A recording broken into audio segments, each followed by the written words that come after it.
Hey friends, welcome to episode 301 of the Leader Assistant Podcast. It's your host, Jeremy Burrows, and I'm excited to begin a limited series of the show where I'm going to share 5 or 6 highlighted bonus, whatever you want to call it, episodes where I share recordings from my friend Maggie Olson's Nova Chats. So Maggie Olson's the founder of Nova Chief of Staff, as you likely know and have heard her on the show several times. But she hosts these awesome webinar chats with some different people in the industry or related to our industry. And so I'm really excited to share these with you. We picked a few to kind of repost on this show here. So I'm excited to share the first one in this episode, and it's with Jared Blank, who is the current Chief of Staff for the University of Texas football program. And in this conversation, Maggie and Jared discuss the role of Chief of Staff in college sports and how Jared navigates complex stakeholder relationships and multimillion-dollar budgets. And so it's going to be a really fun conversation for me to share with you. So Maggie does a great job with these Nova Chats. And again, this is the first one I'm going to share over the next 5 or 6 episodes, several other conversations that she has had in her Nova Chats. So enjoy this Nova Chat. You can check out the show notes and the links for everything in Jared's bio in the show notes at leaderassistant.com/301, leaderassistant.com/301. I hope you enjoy it.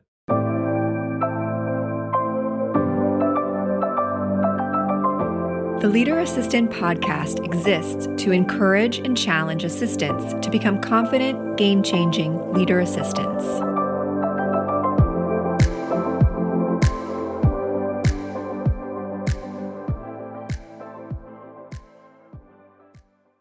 Hey Leader Assistants, have you heard the Nova Chief of Staff certification course is about to see a price increase? But don't worry, you can enroll now, lock in the current rate, and start whenever you're ready with lifetime access. Nova's mission is to give you the ultimate student experience. They've packed the course with dozens of templates, self-paced learning, hands-on practice, multiple instructor touchpoints, peer engagement, and even guest-authored assignments. With over 500 students across 22 countries, Nova is the top spot for Chief of Staff learning and development.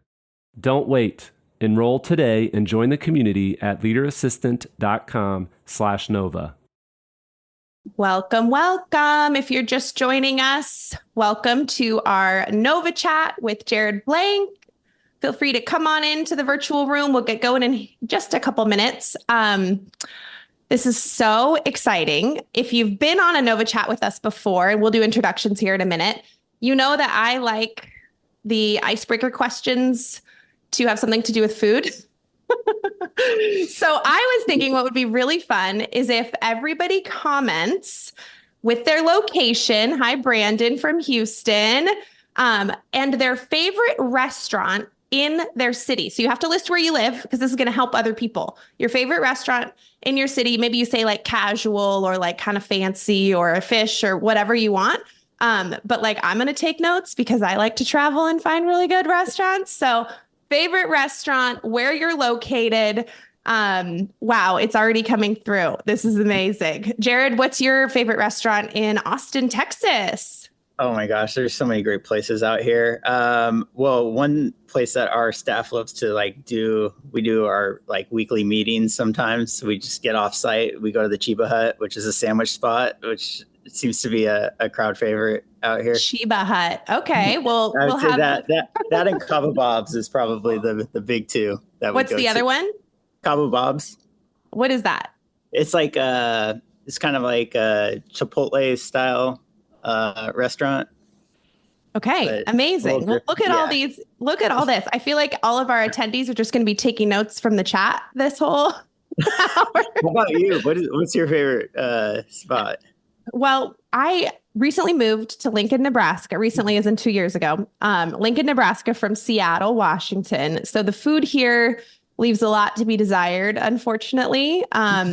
So my favorite it's called The Hub, and it's kind of like a farm to table casual breakfast lunch place, but really good ingredients, super yummy. So it's called The Hub. if you ever find yourself in Lincoln, Nebraska. I'm writing it down. All right. Well, welcome. It looks like people are still trickling in. We'll get going here in just a minute. If you've just joined, pop in your location and your favorite restaurant in your city or where you like to go. What kind of food is it? If you've been on these before with me, you know that we like to talk about food. Hi, Sean. Awesome. Miami, Ko Taco, Gourmet Italia, Temecula. I'm waiting for our Brazil attendees to say, here's yeah. Awesome. So do you guys go out to eat a lot as a staff? Not a ton, but just our internal group, we're doing like a weekly meeting where we would just kind of like get off site and just a chance to debrief what's going on away from the office. So, that we find the 30, 45 minutes to do that. We found it really meaningful. So I love that. Okay. Well, we're going to get going. People are still trickling in. If you're just joining us, pop in your location, your favorite restaurant in your area, and we will dive in here. So thank you all for being here. I'm so excited about this. If you follow me anywhere, you know that I am just thrilled to be able to share Jared with you. I write all my own content on LinkedIn, so everything that comes out from me is just straight from myself. So the excitement's real, you can tell. Jared's awesome. We've had one conversation previously, and we've tried not to talk since so that we can leave it for you guys for our second conversation. So my name's Maggie Olson. I'm the founder of Nova Chief of Staff, premier destination for Chief of Staff education, development. You can check out our information, novachiefofstaff.com. We have a Chief of Staff certification course, but enough about us. We're going to dive into this Nova Chat with Jared Blank. So the goal of these Nova Chats is to bring people on from different industries. Maybe they're industry experts, maybe they're chiefs of staff in industries that we aren't as familiar in, but we want to go deeper. We want to chat about job transitions and vulnerable moments, do's and don'ts, career alignment, kind of when to move on, and really whatever comes up. So let me tell you a little bit about Jared, and then we will dive in. So Jared is a results-oriented leader with an analytical sports marketing and sports operations background and mindset, and brings extensive knowledge in managing large-scale projects, multimillion-dollar program budgets, and directing sports operations at elite college sports programs.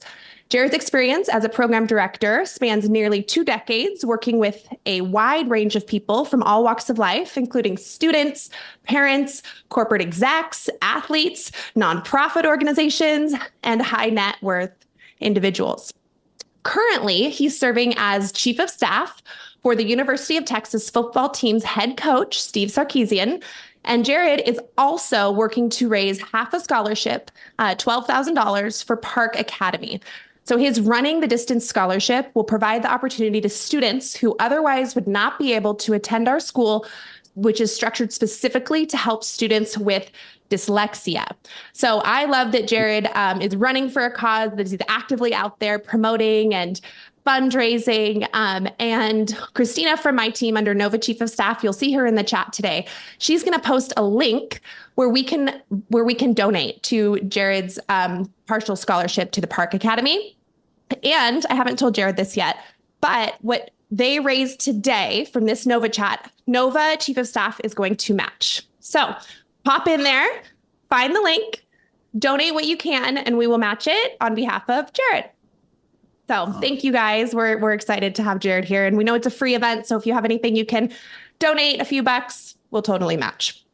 Okay, so we're going to get into it here. Now, as you guys can imagine, Jared working for an elite sports program, he can probably talk about a lot of things, and he also has to be a little bit careful around other topics. So I'm just going to dive into all the things. And if Jared answers just a little bit more generally or generically, maybe we talk sports versus the specifics of a team, just know that he's kind of protecting the NDA of the team a little bit. So we're happy that you're here, Jared, and welcome. Well, thanks so much for having me. Obviously, very grateful for the opportunity to be here, and then the very generous donation that Nova's making on behalf of the Park Academy Scholarship. That's Yeah. me more than you know. So thank you very much for that. Absolutely. Okay, so we're going to start out by, I want to just kind of dive into your background and hear about the pivotal moments in your career, kind of that dotted line led you to where you are now. And there's a lot of sports back there. There's a little bit of corporate merchandising, right? And then back to sports. So kind of paint the picture for us. I'll let you take it over from here. Yeah, well, I think it first starts when I was growing up. I grew up in Portland, Oregon, and at the time we had one professional sports team, I think the Portland Trail Blazers. Now there's the Timbers and the Thorns, so it's definitely a growing market. But I always had a passion for wanting to be in a sports environment and wanting to work in a sports environment because I saw what that did to the community and like what a sports team can do for the community. So I think that's where it really got started. And then I was, fortunate to do an internship with our sports medicine department when I was going to school at USC. I was a student athletic trainer.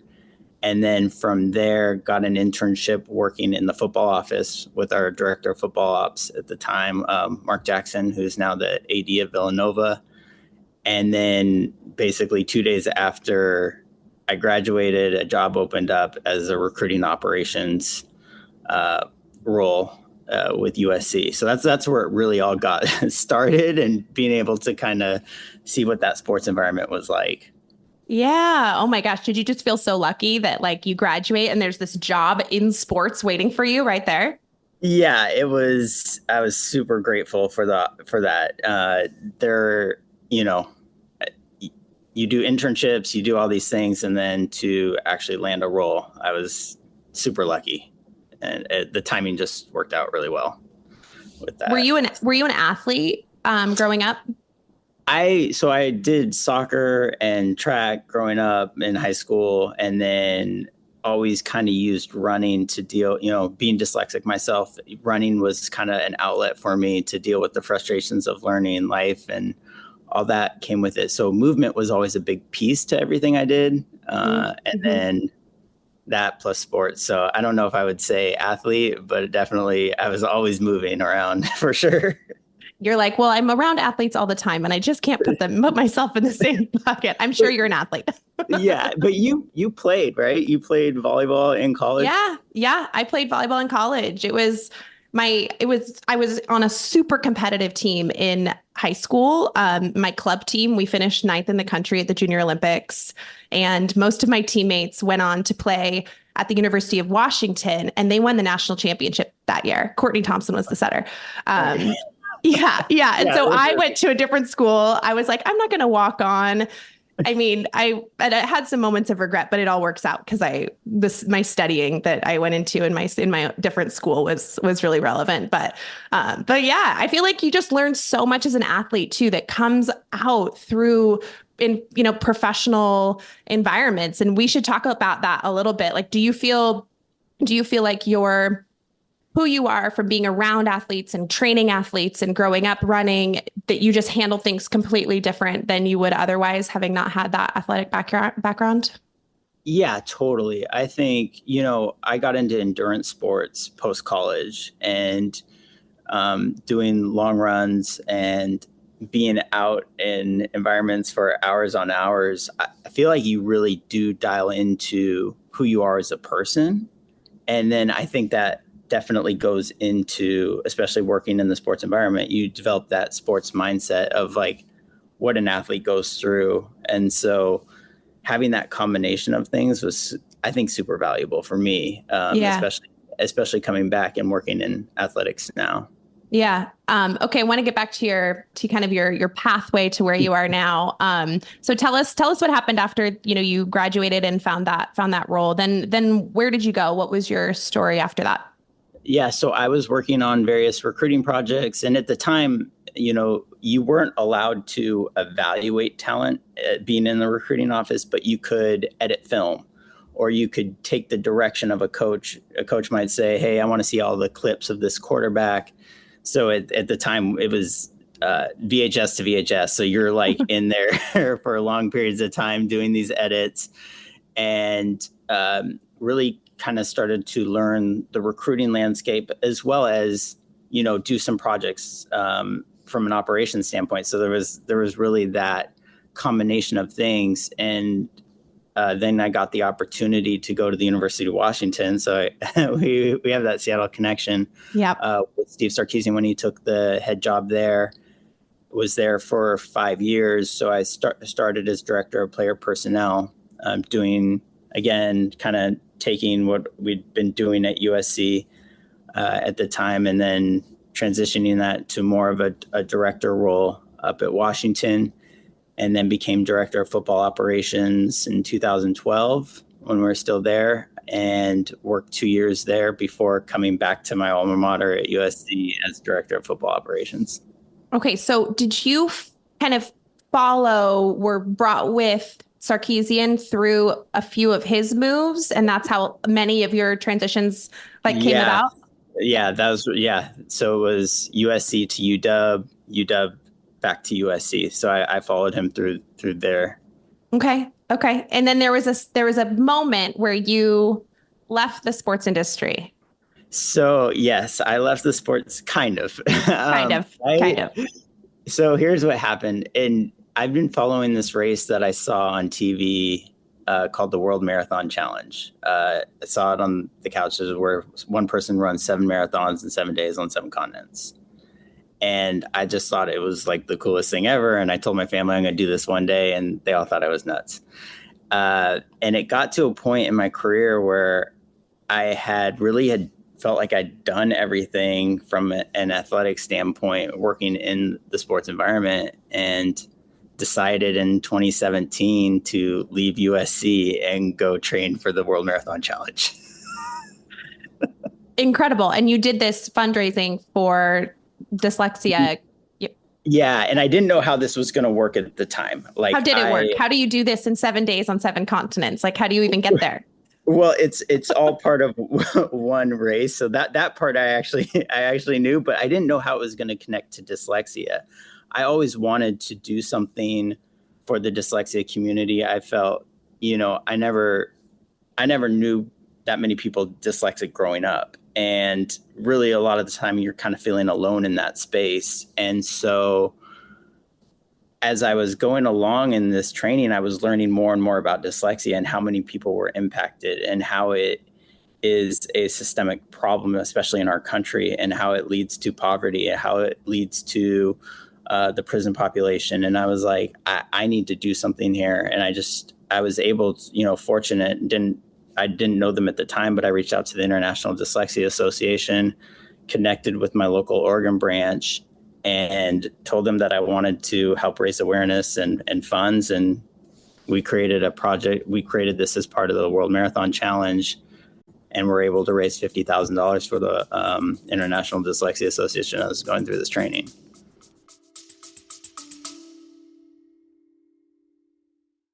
Have you heard? The Nova Chief of Staff certification course price is going up in January of 2025. Enroll now, and with lifetime access, start whenever you please. Here at Nova, it's our mission to provide the very best student experience possible.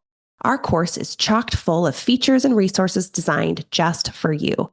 Dozens of templates, self-paced online learning, hands-on practice, multiple instructor touchpoints, peer engagement opportunities, guest authored assignments, the list goes on. With 500 students across 22 countries, Nova is the premier destination for Chief of Staff learning and development. Enroll today and join us. That's incredible. And I'm just also laughing because you're like, I don't know if I'm an athlete or not. I'm pretty sure everybody on this webinar is like, absolutely. Are you kidding me? That's so crazy. That's how did it make you feel? When you finished, what were the main emotions that you had coming out of that? The last half mile, I remember it so clearly. It was kind of almost like a sad thing that it was over, because you kind of get into this routine of waking up every day, running a marathon, and then you realize in a half a mile, all of that is going to be over, and so there's that part of it. Yeah. But no, it was a super proud moment in terms of the physical feat being done, and then still recognizing that I had a fundraising goal that I wanted to continue to meet. So signed up for a 100-miler that I did that summer and just kept talking about dyslexia. And that I think we reached the goal in the spring right before I did that race. Incredible. So you reached the $50,000 goal. Yep. And now you're continuing to raise money. Yeah, so kind of transitioned over to this running the distance scholarship for Park Academy. And why I think this is really important is, we've identified that if we can help these students earlier on in their education, then a lot of the challenges that they would face would be kind of lessened to a degree. And so, they're working with third grade through middle school. And so this is the only school in Oregon that's specifically working with, dyslexics. And so hoping that we can provide these services to somebody that's coming from a more marginalized community that might not other have these resources. Incredible. Okay. Well, as a reminder, Nova Chief of Staff is matching any donation made today from this group of people on our Nova chat. We're matching the donation. So please feel free. We're going to post the link in the comments here in just a second to pop in there, donate later, open it up on your screen and come back to it. Whatever you want to do, we can track that and we're gonna match. So Jared, thanks for everything you're doing for the dyslexic community. It's clearly highly necessary. And, we have this desire and passion to share resources and talk about neurodiversity and talk about coming to work as your full person and providing resources. And we aren't going to stop. We have a neurodiversity Nova chat coming up in a couple months. So that's coming. We're going to have a panel with a bunch of people around neurodiversity in the C-suite and how it shows up. So if you're, interested in staying tuned, continue to follow us and we'll continue to provide resources and a platform to highlight just the normal people in the world and the things that we're all going through. So Jared, thanks for everything you're doing there. No, I appreciate everything you're doing and the match. That's amazing. Yeah, absolutely. Okay, so let's get to your current role, Chief of Staff, Texas football. How did that come about? Clearly, Steve Sarkisian's I love Jared. He's coming with me. Where do I put him? How did this work? What does he love about you? What did he have in mind for you? And how did this all come together? Yeah, that would be a great question for him to answer. Yeah, it's our follow-up with him. No, yeah, exactly. You need to do a follow-up with him. No, the job opened up last year, and so was able to reconnect with Coach, and fortunate again to get an opportunity to come back to athletics, which is clearly a passion of mine, and I think what's cool about the role that I stepped into is the group that I had been, that I came in to work with had been there for 3 years, it was going on 3 years. And it was such an awesome time to really be on a listening tour as I stepped into this Chief of Staff role, because they had all the experience in the room, and I'm coming in as the new person and really tried to listen and gain an understanding of what was needed out of that role and how I could figure out a way to support what was already being done. Yeah. And I think that's super, it's just a different way to come into a role, because, normally everyone in a football staff is all joining in, especially with those operations and chief of staff roles. Usually they're there quite a while. So to come in at a place where everyone had already been here, had been established, was a unique challenge. Did they have a chief of staff already? They had one in place previously. Yeah. Okay. Who got another opportunity, and then that's where it opened up.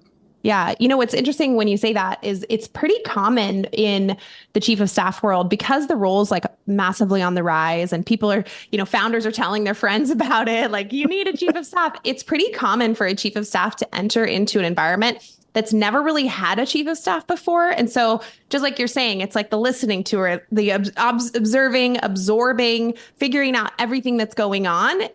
We talk a lot about like documenting current state, figuring out like what are all the things, the meetings, the cadences, and then after that point, being able to make some recommendations for ways things could improve or figure out yourself how to step in and where to fit in. Did you feel like you went through that part of the process too? Like, okay, I got to figure it all out and then I got to see what needs to be changed or fixed or what I can add value to and where do I fit?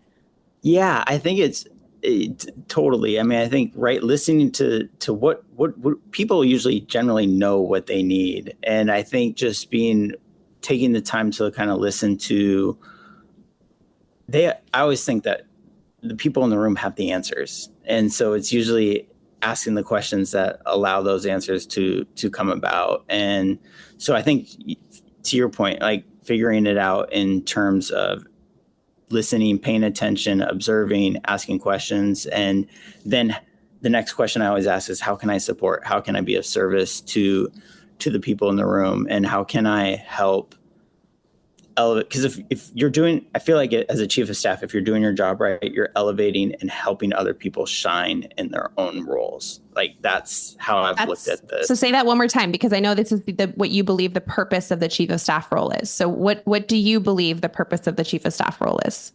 I believe it's to support other people, help elevate them, and have them shine in their own roles. That's incredible. And how do you do that? By listening and figuring out what they're best at. Yeah. Asking them what they need, like, it's funny because you'll ask we talk about questions that you would ask players or athletes all the time of like, how can your experience be better? Like, what can we do to enhance your time here? All those things are, and they're similar to, I think, employees or, the people we work with. So it's like, but what have you found, like, in your in all your knowledge, like how have you found that to be for the role in terms of kind of the purpose of the role, or how do you maximize your impact? Actually, both. Now that you like, well, that both would be great. Yeah. Well, I think one thing that you're talking about right now is just kind of that the stakeholders, like, although the team members, the athletes they're in a different subgroup. They're the athletes, they're the talent, they're the people.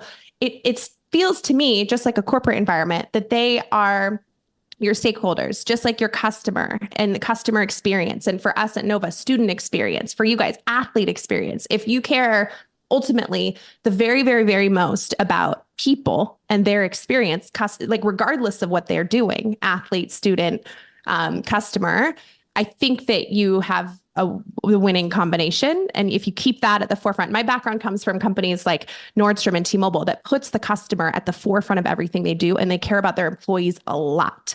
And so that's just deep in my veins. Like, it's how we built Nova. That's kind of how, I approach things. And it sounds like it's the same question. I mean, the first thing you said is, how can we make your experience better? And to me, that's it. That's the answer. That's cool. It's really cool. So let's level set a little bit. What I found really fascinating in our first conversation is just hearing about the structure of sports teams, of your team, of the coaching staff, of the CEO, the leader, the people in the room in your staff meetings. So tell us about, you are the chief of staff to the head coach. Tell us about the structure of the team, the staff. Like, who are the people that you interact with on a day-to-day basis? Yeah, for sure. So, and I think I love what you talked about Nordstrom's and it being about customer centric, because I think it starts with our student athletes, right? They need to be the first and foremost. They are the major stakeholders in the room. And then, but from there we have, our head coach, who you can think of like as CEO of the organization. Yep. And then we have assistant coaches. We have player development, who's really on hand for the day-to-day experiences of the student athletes. And then we have a full recruiting department with a general manager, which it's just become such a big operation. So to have that piece in play has been super helpful to our organization. And then obviously you have medical and equipment. And so there is so many touch points, and then athletic administration and marketing. So like, the more of the external pieces. So there's a lot of people you interact with on a day-to-day basis, but it's definitely a network of, in terms of a structure, how it expands out. Yeah, that makes a ton of sense. And, to take it a little bit further, let's talk about kind of staff meeting. So chiefs of staff are one of the key people responsible for like often preparing the staff meeting, making sure everybody's bringing the material that they should be, follow-ups, facilitation, who's in the room. The list goes on and on. Effectiveness, like cadence, right?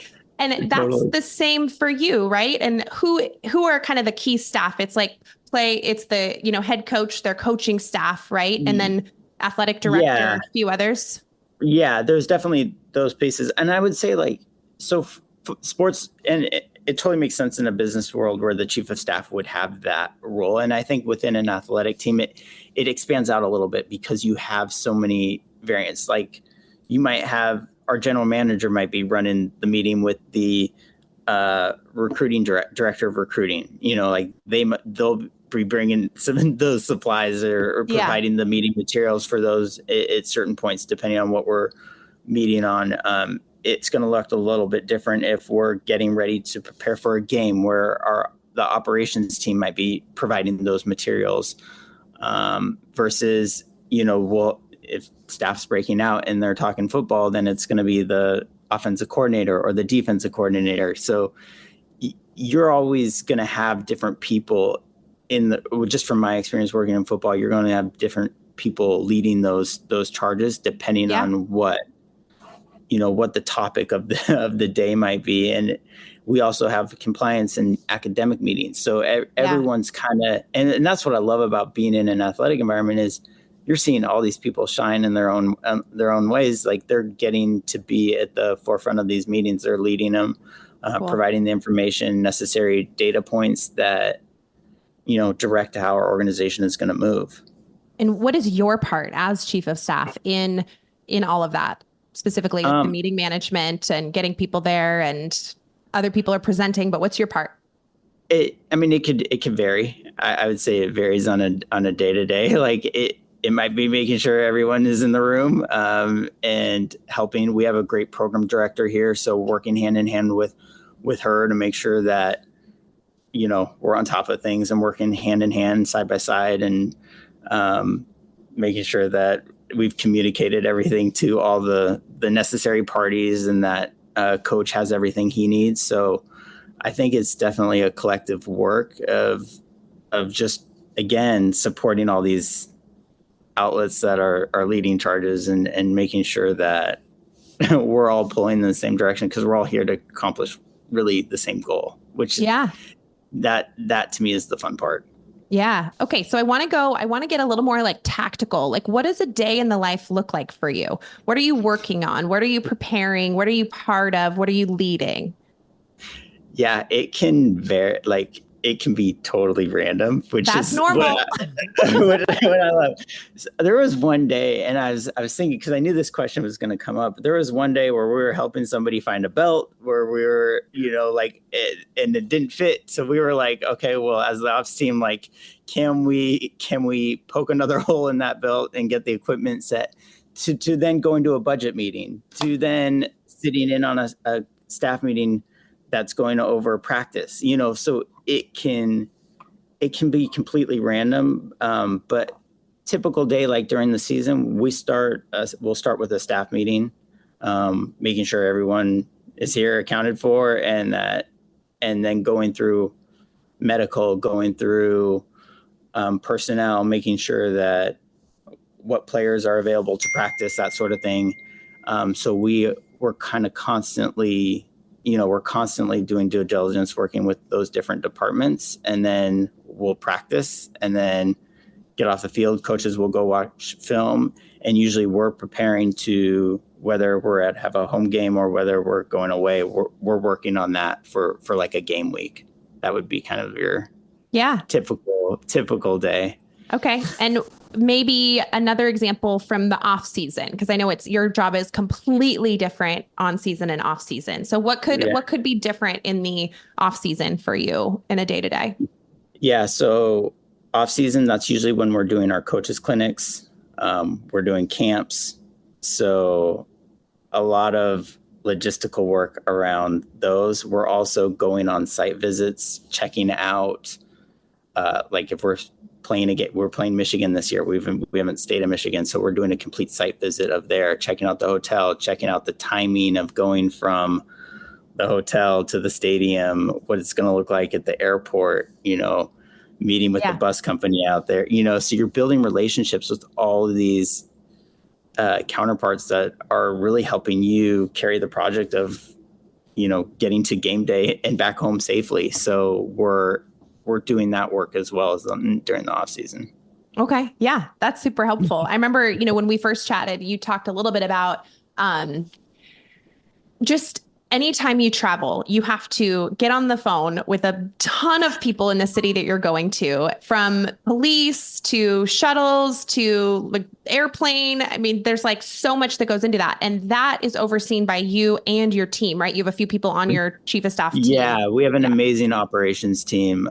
So we have our director of ops and an ops coordinator, and they do a tremendous job in that work, as well as we have an amazing administration that is setting up, the ability for us to do this work. So it's not just one person. It is totally a team effort, because otherwise it just wouldn't work. There's no way.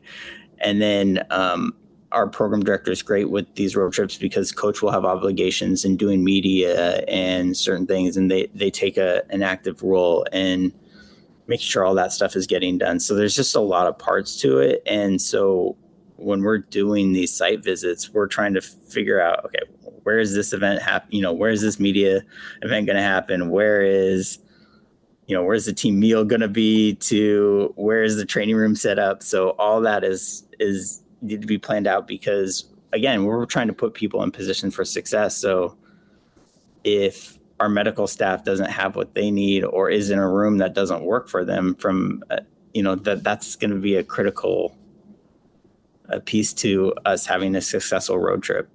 Yeah, that makes sense. So what I'd be curious about, I'm going to share kind of my general thoughts and definition around the chief of staff role. And I would love for you to weigh in on, but is this true in sports? Are these the things you're doing as a chief of staff in sports though? Yeah, for sure. Maybe this is a good point too. We have a few people on, I believe, who are in business operations roles across sports teams around the country. And, chief of staff work can operate under so many different titles. I think I have a list of 20 to 25. You can find this list on our novachiefofstaff.com/blog site. Sometimes it's helpful to realize the work that you're actually doing, and then you find resources and you're like, oh, that makes sense. That might be my role charter. So if you're in a biz ops role and your role sounds similar to what I'm going to talk about, you likely are operating as in a chief of staff style role. There's often, people either don't adopt the title. Companies may just not know about it, may not love it, just may not use it. All of that's outside of our control. But what we can do is consider what our role is or what role we want to move into. And if it's chief of staff work, it can add some clarity and help us kind of align to what that could look like. So when we think about the chief of staff role, the role truly exists in, from my point of view, to maximize the business leader, CEO, coach, president, we can keep going, to maximize their time, to drive alignment and essentially potentially manage, lead, prioritize their key business initiatives for their leadership team or for their staff, so that their team is pointed in the same direction. We kind of all know what those initiatives and ideas are that the leader has, and to truly be able to think strategically, be able to pick up strategic initiatives, and also be able to execute real well on what the leader needs, filling gaps across a million different things, very much a breadth focused role versus depth, but sometimes we got to dig in and we've got to be able to dive right in there. So you're smiling, you're laughing. Does that sound like your role to you, Jared? I think, I mean, there's definitely aspects of it that definitely, I'm familiar with for sure. Sure. Yeah. So tell us what resonates with you. I think, the part that you are trying to maximize the coach's time, right? Coach's time is just so limited with everything that they need to do. So the more efficient we can operate. And it's funny that I read your post about, being a mom and being in work, and it's a great LinkedIn post. Like I hope people go and read it, because it just it made me think of a runner who I ran back in Portland with, who's a mom and also a businesswoman, and it just resonated so well, because she would tell her stories as we're running, and it's so cool to hear, because the time is so critical, and so anytime that we can save minutes, save half an hour off someone's schedule, it matters. It makes a difference too, especially in sports where, you only get 20 hours a week with your athletes. And so you're really trying to maximize time in our business. So, organization, I guess I would say. And so definitely that resonates. Yeah. One of the things that you were talking about earlier made me kind of think of another core pillar of the chief of staff role. Often I talk about like the low hanging fruit, like, okay, where do you want to add impact? What kinds of things do you think you can do to level up your organization or level up your leader? And one of those is ensuring that they're prepared all the time for everything they walk into. And when you're talking about going on a site visit before your team gets there, working with 10, 20, 30 different people before you travel, making sure that coach walks in and like knows what's going on, doesn't have to probably like ask a ton of questions. It feels like that is a key pillar to your role. Yeah, I mean, I think so. We have and I think it's working hand in hand with our program director as well to make sure that happens. And then again, we have an amazing head coach who's totally self-efficient. So like it makes the whole thing pretty seamless. But anytime you can provide that information, and I think that's what resonates, right? Whether it's the head coach or whether it's an assistant coach that's going to speak at an event, or whether it's our GM, who's, anytime you can give somebody a nugget here or there that makes their job easier going into a room, meeting with other stakeholders, I mean, it's really invaluable, like where they don't have to ask a question or they feel fully prepared. I mean, that's what we try to do. And I think as an ops team in general, that's what we're trying to do for the entire organization. And when we do our job well, we shouldn't be seen. Right. And that's I think what's fun about it. Yeah. And to clarify, Jared, you run the ops team, right? The ops team reports to you. Yeah. So I oversee our operations team, correct? Yeah. Yep. Yeah. Okay, cool. So do you guys, what's some of the differences, I think, between like a sports program like you're in and maybe a corporate chief of staff role is, you have incredible marketing and incredible events that you may not really need to be a part of a ton. But one of the kind of foundational purposes and I think parts of being a chief of staff is that you're in the know on everything. So even if like maybe you're even more removed from marketing or events than, let's say, another chief of staff in a business, do you feel like you have to still kind of like know everything and anything going on at all times? Yeah, I try to. You try to stay fully engaged, because at some point the question's going to come to you. Right.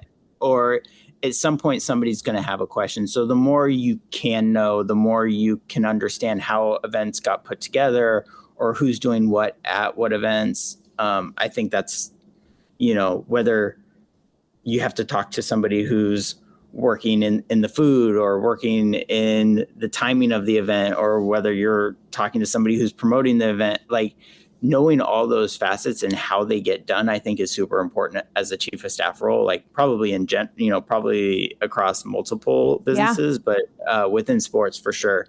I think that's super important, because at some point somebody's going to need something and they're either coming to chief of staff or the ops team. And I use this, I talk us as a team, because we all kind of bound together in this deal. But it's definitely super important to be in the know.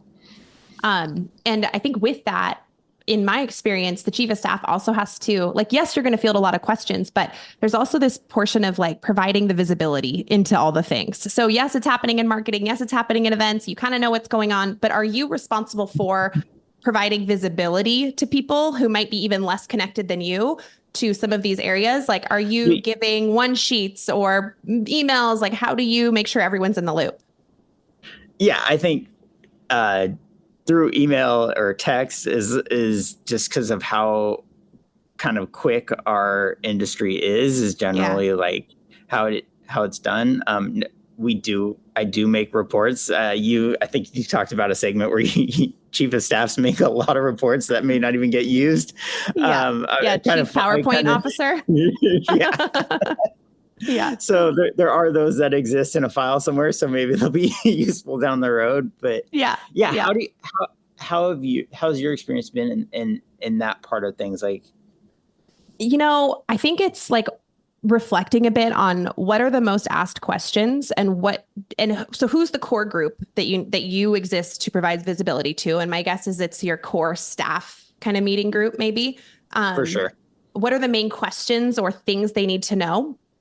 And how can I give them the information before they ask? So I think a part of the role of the chief of staff is getting your leader and their team information without them ever having to ask or maybe even knowing that they need it until they would actually essentially need it. So what I would do usually in a situation like that is like, what are the questions? And then what's a template I can use every week to just update the same information? And then I screenshot it, send it around. If text is easier, you take a picture. Like the mode is flexible, but it's some form of like a repeatable template process that you just share. Yeah, how's that sound to you? Yeah, it sounds very relatable. Yeah. Awesome. So how long have you been in your chief of staff role now? So I'm just about a year in. So I got here last May, at the end of May. It's funny, landed, and then the next day we were onboarding our new student athletes. So it like literally hit the ground running. That's incredible. And I want to know what you're most proud of in the last year as the chief of staff at Texas football. I think what you're most proud of yourself for. Oh, most proud of myself. I was going to say, most proud of the team for their accomplishments during the season. Yeah. I think something that's really cool is I got to be at Columbia for 4 years before I came to the University of Texas. And I got to work with some amazing people and some people that really took an interest in developing me and giving me insights. We had a leader at the time who was also giving me nuggets of information on what it meant to lead and what it meant to be a good leader. And whole organization. So to be able to kind of take those concepts and then be at a place where I had a chance to maybe apply some of those things, and I'm still learning, like by no means finished, like still learning, but like to be able to kind of start incorporating those things and seeing how they connected together. I think that's what I'm probably most proud of. That's amazing. I feel similar. Like leadership is such a hard journey and it's a long journey and there's difficulties throughout, right? Like people issues are the ones that always keep us up at night. Like they're the hardest because we care. And I feel the same, like after years and years, like there's still so much further to go, but I'm just happy with the progress and being able to see it and hear feedback. And, I'm proud of you too for that. That's really, really cool to be able to see that. What has been most challenging? I think coming in just with everyone already kind of going through there was a few hard seasons before I got here and not necessarily knowing all the context around those. So learning those, I think that was probably the most challenging. But it was also kind of the most fun at the same time because you're coming in with this curiosity and energy to really understand and want to help and provide support in a way that will help hopefully move things forward. Absolutely. Okay. Well, we are going to get to the Q&A portion here. Last question from me is what's your favorite thing about your job right now? I think it's the people. I think it always comes down to the people and just the people that you get to be around on a day-to-day basis. And then you walk into this facility and caring about the people, because it's what makes the whole thing go. Yeah, I totally agree. I love that. Okay, well, our first question. So as a reminder to folks who are on, feel free to pop your questions into the Q&A box of this webinar. The chat, I'm not able to monitor as easily, but I have Q&A open right now. So first question is from Tara. In your experience, and I guess it'd be interesting to hear like who you work with on other teams, but is the chief of staff role, or maybe operated under a similar title, common in college sports and across lots of, sports teams in general? I think it's more newer. It's a more newer role. I think it started popping up probably 10 years ago, as people taking that role, especially at the college level, and now starting to see it kind of in the NFL level. And I've had conversations with people in other sports leagues where it's kind of, and you alluded to it earlier, but it's kind of more needed, to have that role where someone isn't really trying to be a coach, or they're not trying to be a general manager, but they are trying to get those rooms together, and they're trying to get those rooms synchronized together so that everyone is speaking to one another and they're getting on the same page. So it is kind of, I think, becoming more common, definitely, and needed for sure. Yeah, I mean, it's funny, right? I mean, like, I talk a lot about this. The chief of staff role is so incredibly like industry and like specifics agnostic, because you're there for the same core purpose anywhere, which is to really support that leader in strategic ways, maximize their time, all the things we talked about. So it doesn't surprise me at all that as we've seen an increase in the chief of staff role from a business perspective and across industries, that you've seen the same thing in sports. Yeah, for sure. So as someone who loves sports but has never worked in sports, how would you recommend somebody learn a little bit more about the industry and possible opportunities to get into it? Well, that's a good question. I mean, I think it starts like, well, what does your interest lie? Like, what do you want to be doing with your time? And because there are so many things within a sports role, like we talked about it, there's administration, there's marketing, there's definitely different places to exist within the ecosystem of sports. So I think maybe figuring that part out first, but then with sports teams, there's so many opportunities to volunteer, like constantly needing people to run championship events. And so, or like, I even look at marathons, like they're constantly looking for people to volunteer and workstations. So like, even just getting experience that way, because you volunteer at those events and you start to meet people and start to connect. I think that's a good way to build the relationships that could hopefully land a job down the road, maybe, or if it's even something that a person wants to be spending their time doing. Yeah. Do I really want to do it? Do I know enough about it yet to know the answer to that? And then like anything else, like networking into it, informational interviews, draw your network bubble map. Who do I know in the sports industry? You sound like a chief of staff right now. I know, this is straight from our course. It's like, which people might know a sports person, make the list and start networking. For sure. So I love this question. This is from Anum. Jared, do you review a lot of analytics or baseline? And then second part of that question is, can you share any of the strategic initiatives that are on your plate right now? Yeah, so that's a good question with analytics. And I guess I could take it a few different ways, but just looking at it from a sports standpoint, we will get, we get reports on kind of strategies that work from a game standpoint. And so you get to see kind of the breakdown of like the number of plays that people ran on 4th and 1 in the fourth quarter of a game and that sort of thing. So you are, now that won't really pertain to what I would do on a day-to-day basis, but I'm still getting that information. And I think that's what I love about being in sport is there's strategy around it. And then as we're constantly like, well, how can we figure out what stats would apply to the ops team, in our success? Like, so and I think we're still kind of figuring out those questions because that would let us see it from a business perspective. But so there is a little bit of analytics involved in definitely our area. as it pertains to like our day-to-day function, not necessarily so much. Okay. Yeah. And what about major initiatives on your plate right now? I'm working on a few projects. Probably can't get into the details of them, but Love it. Super excited about them. Chief of staff working on major initiatives makes sense.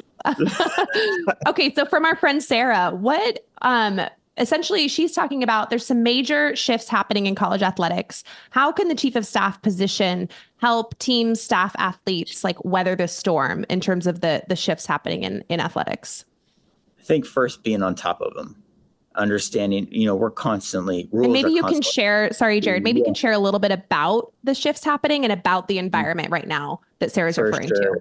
Yeah. So, and there's a number of like things going on, but like you'll see rule changes with regard to rosters. You'll see changes into how many people can travel to training camp and that sort of thing. So, and I don't know what she's specifically talking about, but those are the types of things that you would see. So like being able to understand what those changes might be and how they might impact the budget, how they might impact, we're constantly forecasting and, seeing how, if they changed from 100 players going to camp to 120, that's 20 more meals per day. That's, 20 more rooms. So you're constantly looking at like how that might affect the budget, how that might affect what resources we need to plan for. So there's that part of it. So, I think, again, it goes back to what are those changes happening? And then kind of brainstorming, okay, how is this going to impact us? And then hopefully you're creating a place where we're thriving and not necessarily trying to survive with regard to those changes. Yeah, I imagine too that it's just a constant dialogue with your staff and your team, and it's like an agenda item, like what's new, like do we all understand it? Yeah, and luckily, we have a really good administration compliance department that's on these things. So cool. That is part of that is one of the meetings that we have in terms of being updated. Yeah, that makes a ton of sense. Jared, if you weren't working in sports, what would you be doing? From Connor. That's a great question. Clearly running, but besides running. Yeah, besides running, I would if probably owning a smoothie shop somewhere. A smoothie shop. I love that. That would probably be what I would be planning on. Yeah, a smoothie coffee shop somewhere. Amazing. Okay, well we're gonna ask a fun one, and if you don't have an answer, that's okay because I'm really really bad on the spot with this kind of thing. So no judgment. But what's your best dad joke? Oh, my best dad joke. Okay, why is the desert never hungry? I don't know. Because of all the sandwiches there. Okay, you asked, it was answered. Jared, that's all I have to say about that. What's your best dad joke? Oh, no, like I said, why do you have to tiptoe past the medicine cabinet? How come? So you don't wake up the sleeping pills. All right, that's enough of that. They're so bad, so bad. Okay, we have a few more questions to get to. I know, they're so bad, you guys. How would you go about convincing or advising a leader that they need a chief of staff? So this is part of my work is awareness, education, trying to help business leaders understand more about the chief of staff role. Everybody knows that you need an accountant, you need finance, you need a coach for offense, a coach for defense, but you don't know you need a chief of staff until you learn about the value of the role. So how would you go about convincing a leader that they need a chief of staff? I've actually and it kind of alludes to something we talked about, or that I talked about a little bit earlier, but I've thought about this question a ton, and more like if you were talking to a pro team, let's just say a pro team with a general manager and a head coach and an owner, you'd want to sit down with them and say, look, you have these people that are essentially driving your organization, and they are creating strategy and really what are the key initiatives. To have someone who is in a role to help carry those out, work with the other touch points, the other departments that are going to be carrying out these initiatives, that these strategies that are being derived from these groups, will be super helpful. It will make the process more seamless because you're getting, it's essentially a game of telephone, right? But having someone who can operate as well as think strategically within those guardrails to be able to be creative within those spaces. And I really feel that's what a chief of staff does. It's kind of like, I always describe it as like, I don't have a good football position, but it's either being that point guard on a basketball team who is taking the direction from the coach and really figuring out how you're putting the players in position for success to reach and accomplish those goals. That is essentially like what an old school point guard would do. Or is it having that midfielder in a soccer, in the soccer arena who is, you're not working to the midfielder, you're working, there's Ted Lasso episode on this where you're working through the midfielder who is, again, putting those players in position to carry out the orders, to really get people in spaces for them to shine. And I think that's what that would be the argument I'd use for a chief of staff, is they are helping others shine while carrying out what the strategy is. And that can make the thing really fly. Yeah, I love that so much. Last question, and then we are done for the day. Who helps you shine? Oh, shoot. In your role? In my role? Mm-hmm. I think the people around me. I think, whether it be a conversation with an ops person, whether it be a conversation with an analyst who's working to become a coach. I think those are the moments where I feel like I shine, because you're getting an opportunity to really do what you love to do. Yeah. People are trusting you. People are giving you the room to be great, the room to make things your own, to have an impact in your own way, place to do it. I love that. Well, any final thoughts from you before we say goodbye to everyone today? I do. So I have a question for you, because you just did your first speaking engagement. Yeah. What did you get from that experience, and how was it?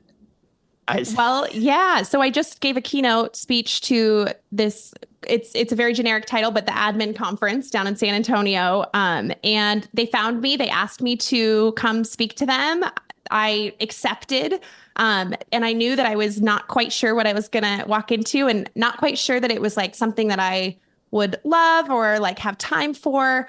So what I learned is that I do absolutely love it. Super great. But I do not want to be away from home very much right now with my little guy, 16 months old. And just, it takes a lot for me to travel. So, I thought I'll show up, I'll speak for 60 minutes, go home.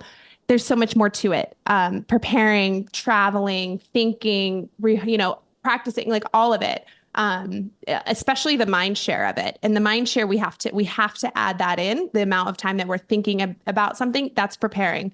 And so it was a lot for sure, but I enjoyed it. Well, congrats. It's so awesome. Thank you. Thank you so much. Well, Jared, you're the best. Thank you so much for being here. Feel free to reach out to Jared on LinkedIn. We will include a summary email to everybody who registered with a lot of information about how you can donate, how you can find Jared, other resources, things about Nova, about me, all the good stuff. So thanks for being here, everybody. This was super fun. Jared, thank you so much. You're the best. Thank you so much for having me. Okay. Appreciate Bye, everyone.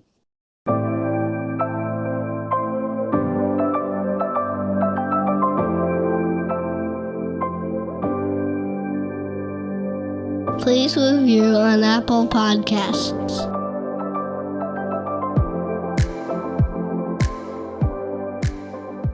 GoBulls.com